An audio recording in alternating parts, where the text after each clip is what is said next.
আৰু চাকি বন্তি সদায় লগাই থাকিব হওক তেওঁলোকৰ দেহা মোৰ বহুত ভাল হওক আৰু তেওঁলোকৰ যি মনোবাঞ্ছা আছে পূৰ্ণ হওক।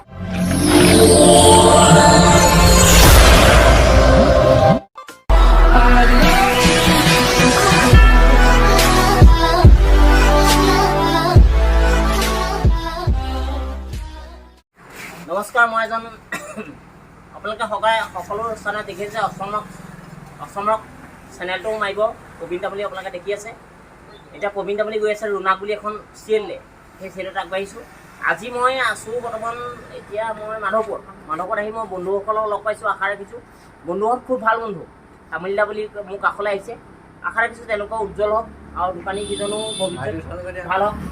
আশা ৰাখিছোঁ যাতে খালি ছোৱালীয়ে কেতিয়াও ডেকা ল'ৰাক ঠগিব নালাগে আৰু অসমত কেতিয়াও ৰাজনৈতিক কূটনীতি হ'ব নালাগে আৰু কেতিয়াও অসমখনত এতিয়া এইবাৰ মেট্ৰিক পৰীক্ষাৰ ৰিজাল্ট একেবাৰে বেয়া মানে কেলৈ মানে কোনো ৰিজাল্টত কোনো পৰীক্ষা খেলি মেলি হ'ল মানে কি পৰীক্ষাটো নোহোৱাকৈ ৰিজাল্ট দিলে, কিন্তু চাকৰি একো দিব নাই।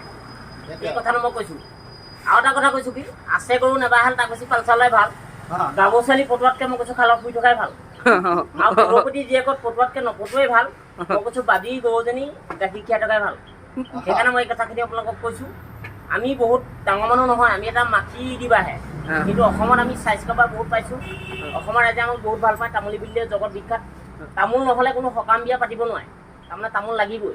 এই তামুলী উপাধিজন এতিয়া মই আজি আশা ৰাখিছোঁ যে মই বাসিন্দা বহুকেইজন যুৱকক মই লগ পাইছোঁ।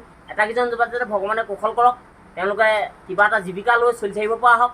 কিন্তু অসমত ৰাজনীতি আৰু কূটনীতি পেট তুলি ঢেৰ হৈ গ'ল। এতিয়া কোনো কাম কৰিব নাই, ক'তো চাকৰি এটা পাব নালাগে।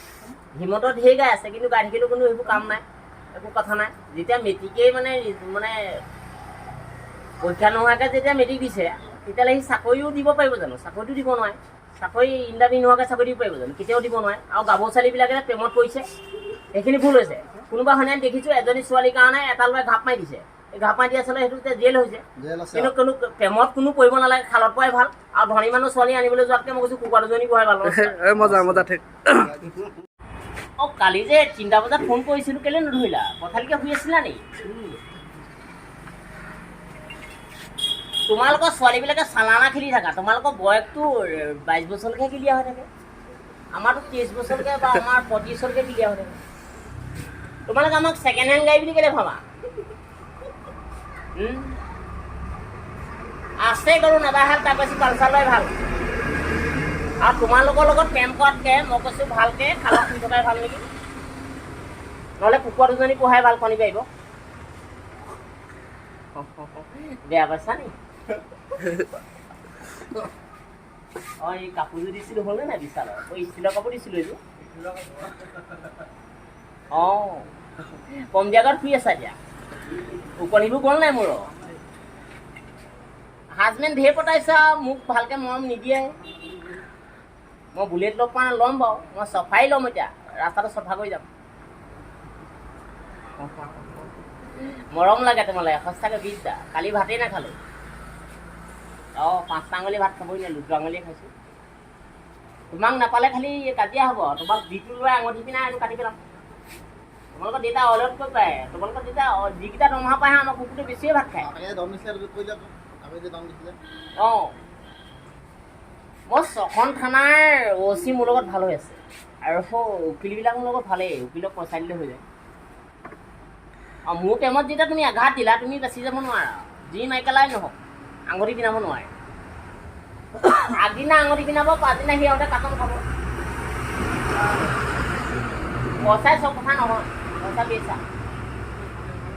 মৰম বস্তুটো বজাৰত কিনিব নাপায়, সি দৌৰ পাবা হ'লটো। অঁ, যেতিয়া পুখুৰীত মাছ থাকে, পানী থাকিলে মাছে বেছি ফুটনি কৰি পায়। তোমালোকৰ জীৱনটো এটা বয়সলৈকে ফুটনি কৰি পাৰিবা। গৰু মাই লতাত লাগি মানুহে কথাত লাগি তুমি পইচা মোক প্ৰেমত লৈ তুমি তেতিয়া বুজাই দিবা। যি লাগে তাকে দিম, শুনাই দিব দিম, কিন্তু তোমাক নাপালে তোমালোকক পুতলি কৰা মই তোমাক কাটন দিম আকৌ। চৰি হা, কিনকিনীয়া বৰখনত নোলাবা, ষাঠি লৈ যাবা। চৰ্দি নলগাবা, কৰোণালৈ ভয় নকৰিবা। জালুক খাই দিবা আৰু একনীয়াৰ পৰা ডিম খাই দিবা। চৰি মাই গড নিৰঞ্জনা, অ'কে চৰি। শুই থাকা এতিয়া, আঠত কৰি ল'বা মই সেই কামটো। মজা কৰক আৰু চাকি বন্তি সদায় লগাই থাকিব হওক, তেওঁলোকৰ দেহামূহ অসুখ ভাল হওক, আৰু তেওঁলোকৰ যি মনোবাঞ্ছা আছে পূৰ্ণ হওক, গোবিন্দই কৃপা কৰক।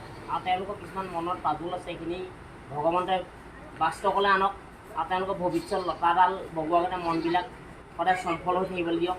সেই প্ৰভু দয়া কৰা কৃষ্ণক সমস্ত কৰি গোবিন্দ কৃপাচনক সমস্ত কৰা হৈছে। এই বিজনেছ কৰি এটকা বা দুটকা হওক, আৰু ভৱিষ্যত আমাৰ অসমীয়া সমাজত জিলিকি পৰক। তাৰ হৈ আপোনাৰ ভগৱন্ত চনত কৰা হৈছে।